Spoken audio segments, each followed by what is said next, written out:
Shiba Inu is rolling. We're going to talk about that in this video. We're also going to take a look at Bone, and I'm going to give you the reason that things are up really, really nicely. If you're not aware of what is going on, I need to set the stage for you so you know what is going on. As always, thanks for your support. By the way, that is TradeX. They are the channel sponsor, have just launched on Google's Play Store, and Apple's coming soon. It's a trading app where you can set DeFi, trading alerts, stop loss orders, really, really cool stuff coming. This is the app I'm going to be using whenever it launches on Apple because I want to do it better. And that's the whole name of the game. Check them out. They're the channel sponsor for this month.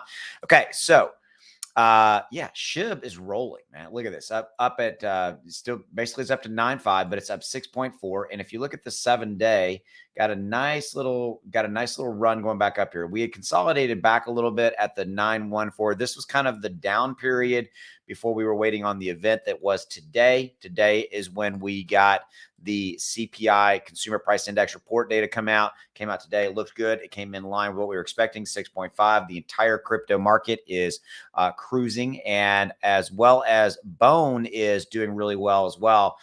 It's been as high as $1.21. Well, I actually didn't know that. I bought a little bit of Bone, a couple $1,000 worth back at $1.04. I had some earlier that I had as well. So I'm going to continue to add to my Bone because let's call it what it is. It's going to be the gas token and everything associated with Shibarium, and that is going to light up the Shiba Inu ecosystem when Shibarium launches. Let me know your thoughts. Drop in the comments below. Also, I'm testing this new format where I'm literally coming in at about a minute 50 seconds or less. So let me know if you like this, shorter videos. All right, that's what I got. Go make some money. I'll see you.